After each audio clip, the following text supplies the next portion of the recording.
Good afternoon, gang. David Guppelt, Thinker Farmer here. I'm at Shady Grove Ranch in Jefferson, Texas, and I had the privilege of meeting a gentleman here, and I'm at his name is Matt Cadman. The farm is run by Matt and Jerica Cadman, and this is one of their inventions. It's a 3,000 square foot, essentially movable shelter. And Matt's inside, and we're going to ask him some questions. So let's go on inside and check this thing out.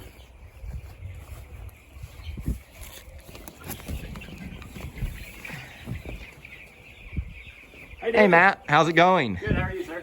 Doing great. It's really awesome to be in here, Matt. Tell us your story about farming. You raise a lot of several different breeds, several different things. Yeah. So my name is Matt Cadman. My wife and I are equal and opposite, well, not opposites, but we're equal contributors to the ranch here. We have 5.5 kids. We have 3 grandparents. Yeah, 5.5. September is girl number 2. Okay. All the kids are very helpful, even our 5-year-old. And he's the kind of crazy one. You know, even when he misses an egg grading session, they go slower. So everybody's got their part.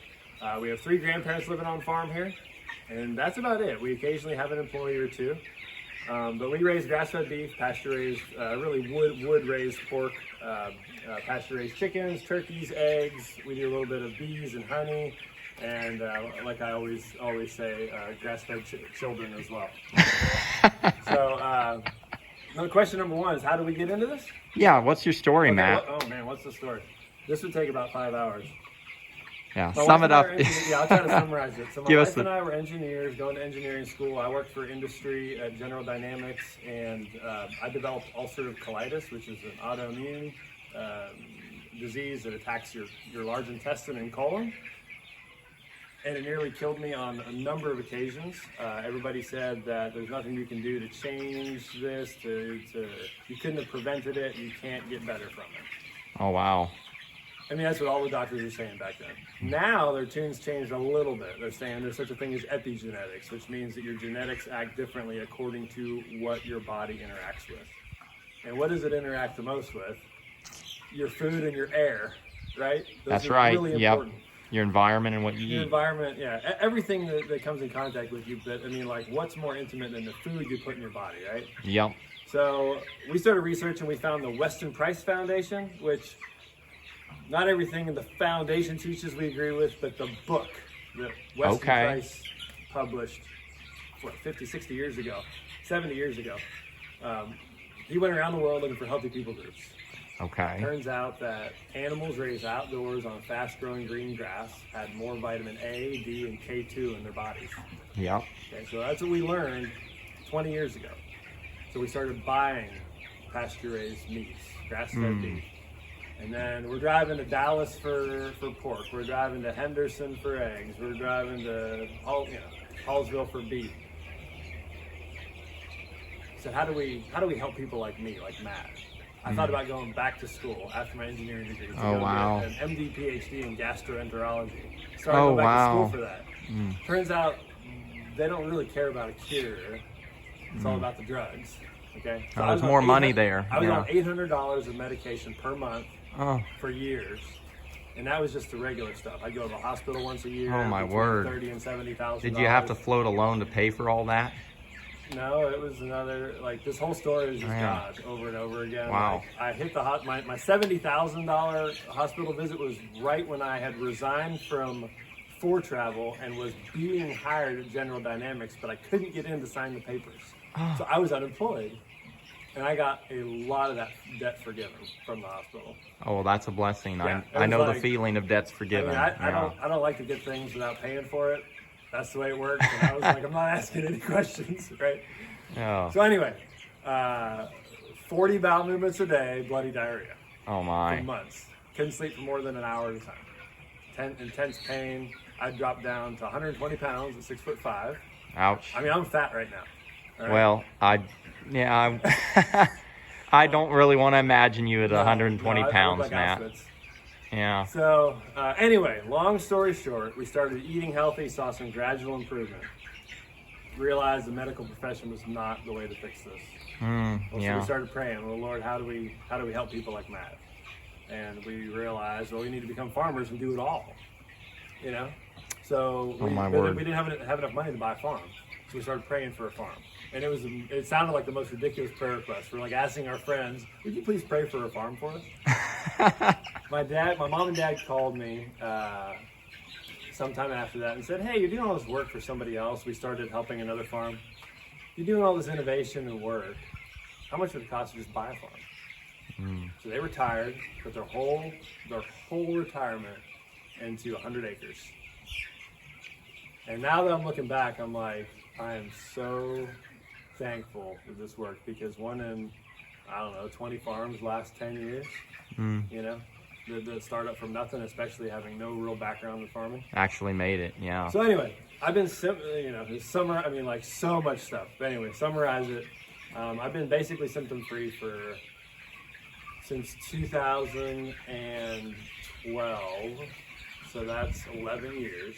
Basically symptom-free, no medications, and I can outwork any 20-year-old that ever thinks about coming out here. Okay.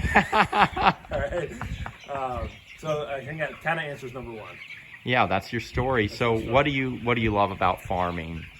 I love the innovation, as you can see. Like this, you probably have not seen many structures like this before. This isn't just a barn. There's actually wheels on the outside. This whole thing moves. Yeah. So this is our range coop. This is 3,000 square feet, and we can move it in about 6 minutes to a completely new. Oh wow. Completely new footprint. And how many birds are you generally running in this thing? So broilers, we got 1,600 in it right now. A lot of people stock heavier densities in that. That's almost 2 square feet per bird. But I like that. I like spreading them out. It makes the birds. That's a lot of birds, really. Yep. This is actually a nest box that we designed. This is my first rendition. Maybe I'll try to commercialize that someday. It kicks chickens out. It's a conveyor belt, a nest box, but we have done hens in here before also. Okay, yeah. And so we've done turkeys in here. Yeah, pretty much any bird you can do in here. Yeah. What do you think it works best for, Matt? Yeah, I think it's best for the broilers and turkeys as well. Okay. You know, the cool part about this is whenever you're going through these really deep weeds that are this tall, the turkeys would love to eat the stuff on the top, but they can't get to it. When you run this thing over it, smashes those weeds down. All those seed heads are then at head height for the turkeys. Okay. And they obliterate it. It's really nice. Okay, so the structure is, and really, there's tons of questions about this, Matt. Unfortunately, Mike Badger said that this is something that Mad Max would love. So I actually thought that was a great okay. Thought. It really was. But we have a version 2 in the brain. It's conceptualized. Okay, so we got to stay tuned. Yeah, we'll stay tuned. And how can people keep in contact with you, Matt? Let's share some info with them. Yeah, we do a little bit of Facebook, a little bit of YouTube. If you go to our email newsletter, that's really the way to get our info. Okay. So go to shadygroveranch.com or .net, doesn't matter, shadygroveranch.com or .net, and click subscribe on the email newsletter. Okay. Jerica and I are considering starting a podcast together. Okay. Yeah. Which will be really fun. We love talking to That's one awesome. another and just want to share the story about the ranch and kind of do like an edutainment at the same time. From about everything, about especially gut health. Like we're into helping people try to recover from Crohn's disease and ulcerative colitis, and really their autoimmune disease. All autoimmune diseases are caused because the immune system has freaked out for some reason. So if you can figure out how to get your gut health in order, 90% of your immune system is actually in your digestive tract. It's in your guts. It's the interaction between the bacteria in your gut flora and your body, and it's like this great symbiotic relationship that, they just had to be created just together. It couldn't have happened separate because they're so intertwined. And anyway, so the podcast would be that. We were talking on the drive today, back from a delivery. We're just going to talk about natural births. All these things that have happened to us in our farming journey. We have our kids at home. Yeah. And it's this great experience. It's great for me. Jerica's a little uncomfortable, but it's just compared it to a hospital birth. Hospital births are disastrous. Nobody knows what's going on. I mean, I'm sorry, Yeah. doctors and nurses, but Yeah. like they've never seen a woman labor without pain meds before, without what's the stuff crossing the border right now? Like the Illegal. narcotic? Oh, you're thinking of a specific name. I mean, I'm gonna. Fentanyl. They're giving fentanyl to women in labor. If you think that's good, like No, I'm smiling at your passion. I don't know what that is, Matt. Like fentanyl is the stuff that's crossing the border illegally, and it's tainted or whatever, and it's killing like hundreds of thousands of Americans.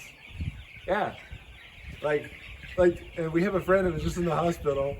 She was the first girl that the hospital had ever seen go through labor without pain meds, and they said, "Would you like some drugs?" Well, what do you got? Fentanyl. Like, we're leaving right now. Well, I don't know about Pick that. up the baby, we're leaving. Well, Matt, I could tell we could go on talking. Yeah, we could. I'm going to go to kind of a final question. And I realized Jerica would chime in too. What's yours and Jerica's, your family's goal or dream or plan, or as the 7 Habits of Highly Effective People would say, what's your end in mind for your farm? What's our end in mind? You know, like we started this business for the family, for the kids. If they want it, we want to have it ready for them. I think they are going to want it. Like, they're not slaves. They get paid based on their production. Okay. They're really happy. Like our kids are like the happiest kids you can meet pretty much. But they know what it's like to work. You know. I hear that. So our goal is to, instill biblical beliefs, which are true beliefs. You know, work is unto God. And to have a business that's good for the planet, good for them, good for their kids. You know, I'm definitely a mad inventor, so I want to start side businesses and start doing stuff that we can produce and sell for other farmers and everything. That's not Jerica's goal necessarily, but she does support me in it. Yeah, I guess just to continue to efficientize this. Like, I want to get chores down to very, very reasonable amounts so that farmers can take a day off occasionally. I mean, me being one of them, you know. I hear that. It's hard to take a day off. Well, I think as innovative as you are, Matt, you're probably going to avoid, you're probably going to struggle to take a day off. That's just how your mind works. It's possible. Anyway. I take Sundays off, except for chores. Okay, well, good for you. Good for you. Well, Matt, thank you for thank you. Thank you for taking the time to join the Thinker Farmer channel. And gang, check this guy out. I guess this is the first time. Well, we've met briefly previously, but Matt, it's been a pleasure meeting you. Pleasure to meet you. Wish you the best in all your journey. Thank you. With that, gang, take care and keep it real.